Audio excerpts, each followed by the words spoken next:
Ayan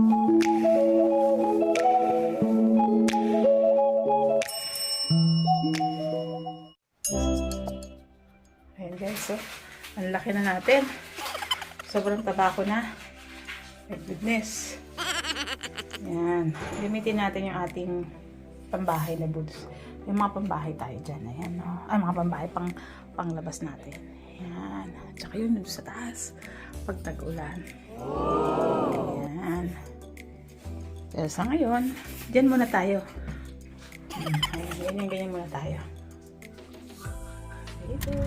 Hello guys, ayan, happy Sunday sa inyong lahat. Yan, punta tayo sa grocery. Nakabonet pa rin ako kasi nga medyo sunny sa labas, pero talagang windy. Yung kamay ko freezing pa rin, oh. So, what's wrong with me? Yung asawa ko ayaw niya ng malamig, tapos sinahawakan ko siya. Sobrang lamig guys, my goodness. Ewan ko bakit malamig dito. Well, anyway, punta tayo. Kita nyo malamig, pero oh, tingnan nyo yung sunny, oh. Yung sun talaga, ganyan yan, di papahuli. Pero ayan, punta tayo doon. Madali lang, mabilis lang guys. Balikan ko kayo mamaya guys, okay? Alam nyo guys, nakakuha ko ng contact lens, pero hindi ko siya masyadong nagamit. Kasi ang hirap naman niya ilagay. So, ngayon, nag-try silang tawagan ako na June na siya, kailangan ko na ulit magpaano. Parang hindi na ako bumalik kasi nga hindi ko na masyado nagamit. Okay sana, kaya lang kapag lalabas ka, lalo pag nagda-drive ka, hindi ko magamit ng ano kasi parang feeling ko hindi, makikita mo yung mga tao pero hindi mo mababasa masyado yung mga dapat mabasa, lalo kapag maliit. Mababasa mo pa rin, yan katulad niya, yung mga road na yan, makikita mo pa rin yan. Kaya lang sobrang pag magbabasa ka ng message, hindi mo masyado makikita.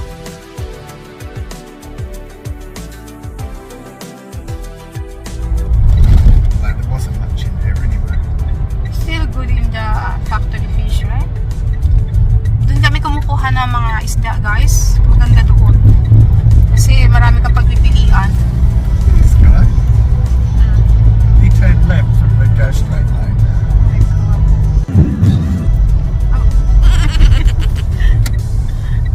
Nagagalit siya kapag lumalabag ka sa ano, rules ng pagdadrive dito sa road na to. Kasi nga naman marami siyang madadamay na ibang tao kapag once na yun ang ginawa niya. Wala silang pakialam. Kasi hindi naman lahat may camera, kaya ganun. Hindi katulad sa atin, nag-react tayo, di ba, nagagalit tayo. Dito hindi. Kahit na mag-beep dito guys, parang hindi sa kanila legal unless talaga nasa pinaka-worst na situation ka. O, hindi uso dito yung beep-beep na ganyan. Katulad sa Pilipinas, na konting pagkakamali mo lang, naka-beep ka na, um-overtake ka, ano pa lang, yung aura ka pa lang na mag-overtake, naka-beep na ng malakas. Dito hindi. Parang illegal sa kanila eh. Right, Tani, is that right? That it's not necessarily to use the buzzer? What do you call that? Indicator. Horn. The horn, yeah. Buzzer. How many there's? Class B? Aquis B? People here get offended if you use it. Yeah, you see? They're very sensitive. Unlike in the Philippines. Then if you give someone the horn, they give you a finger. Oh, you see? Oh, sa Pilipinas, ginagamit natin yun, lalo na kapag gumagawa sila ng mali sa road. Yun kasi yung ano natin eh, way ng pakikipag-usap, di ba? Dito hindi. Pero yun naman talaga dapat ang purpose, right? That's why they put there. So if you want to give communication to the other driver, at least that's the way you go into, right? But no, not here in Australia. It's going to be used as a warning only. It's only a warning. Not Philippines. It's like, Yeah. In the Philippines, if you see someone that you know, you just use the horn, right? So guys, ayan, nandito tayo ngayon sa Bunnings.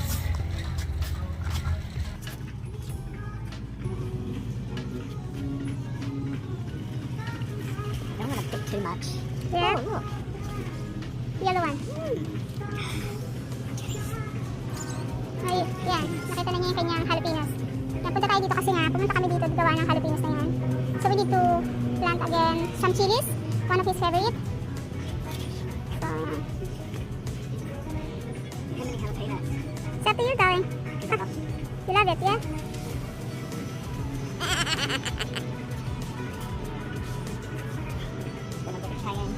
Yeah.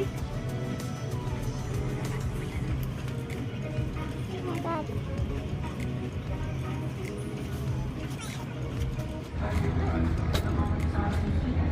Binabasa niya guys kung mapapaso ba dila niya dyan. They're only mild.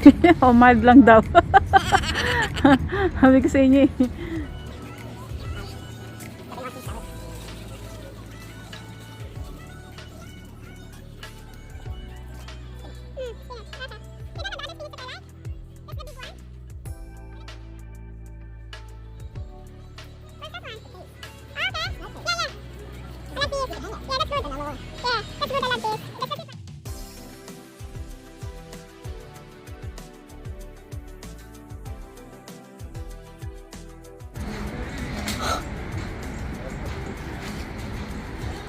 I like this. Yeah, I like the little spinach as well. Look at those. Oh my god, that's nice. Look at this guys, huh? Kompleto na siya. Ayun oh. Why this one? Because they're 4 times the price. Okay. Yeah, but look at that. 4 times of the value as well. The volume. Do you want one each side? It's up to you. Yeah, that's nice. Grab the big one. Which one? This one? Which one's nicer?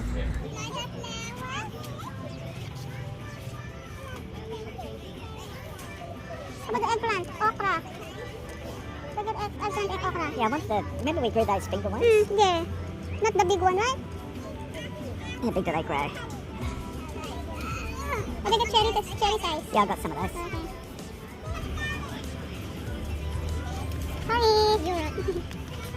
Then cucumber. Looking for the finger ones.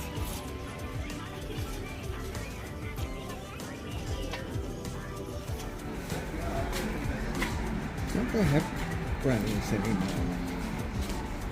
Maybe I missed it. Hello guys, ayan.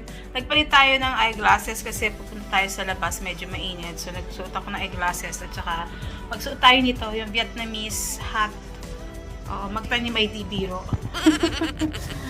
Yan, nakarating na kami, kararating lang namin. So, bago tayo pumunta sa kainitan, kailangan natin magsuot ito. Actually, namin kami ay camping. May pinuntahan din kami na sobrang init. Yan. Doblein ko yung aking kasi mainit eh. Mainit, mahangin, malamig, kahit yan. Yan.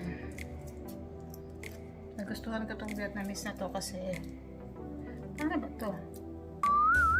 Parang yung panahon ng hapon. Guys. Ganyan. Ganyan pala yun.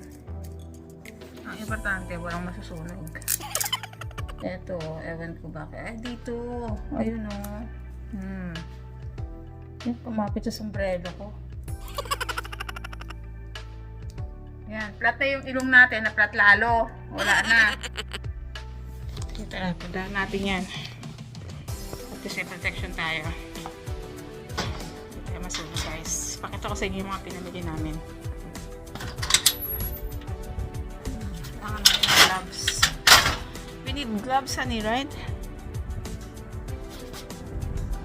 Nakabili kami ng flowers. Yan, yan o. Before and after guys. Aloe vera tayo din rosemary, tapos itong lavender natin na namatay na. Yung tanglad natin mahaba buhay, tsaka itong alaga natin panakot sa ibon. Yan, tapos ito yung chilling sinasabi ko sa inyo, na harvest ko na yan, binili ko sa kaibigan ko. May mga natira, yung mga yan mabubuhay ulit yan, mag-harvest ulit yan. Tapos itong ating semi mandarin yan. O yung ating lemon, ayan pa rin siya. Pinitas ko na yung iba nito, yung isa pinitas ko. Ito yung green pa rin. Tingnan nyo guys, ano ba yan? Yan o.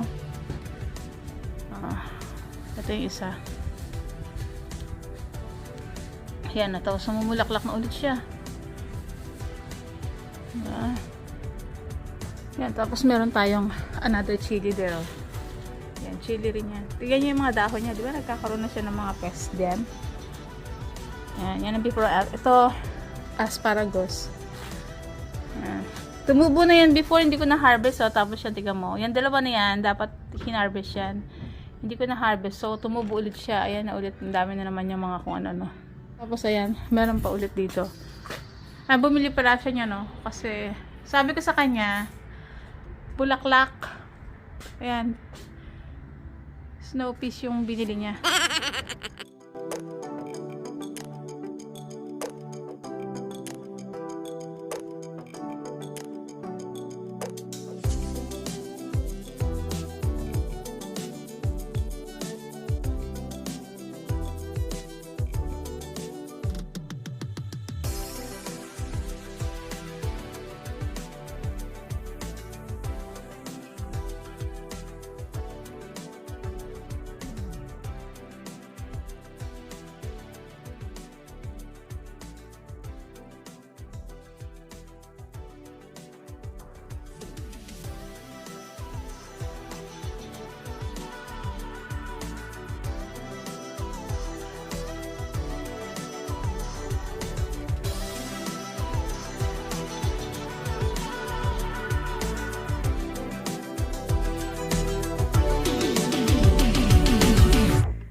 Yan, yun yung mga bagong tanim, guys.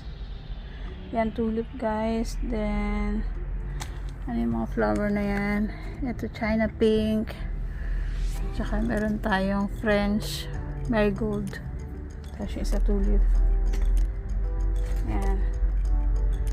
Capsicum na yung iba. Nilagyan natin ng mga stone, guys, kasi yung mga birds na punta dito, kinukuha yung mga uod ng lupa. So, kailangan natin ma-prevent yan dyan para magkaroon tayo ng malusog na lupa. Yan. Tapos yung para sa pusa namin. Yan. Tapos yung mga ilaw, napundi na kasi guys eh. Ayusin lang natin to dito. Tapos, okay na tayo. Hello guys! Ayan, nakatapos na kami. Sobrang nakakapagod guys. Pero kasi sobrang init. Pero okay lang. Kasi nag-enjoy naman kami for this Sunday. Of course, yung asawa ko nag-enjoy din. Kasi gusto niya talaga magkaroon ng own farm. And yan.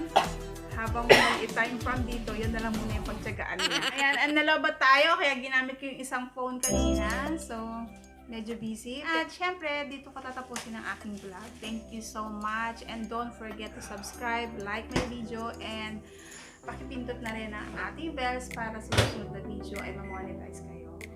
So, yun lang guys, and happy weekend! Thank you! Bye-bye!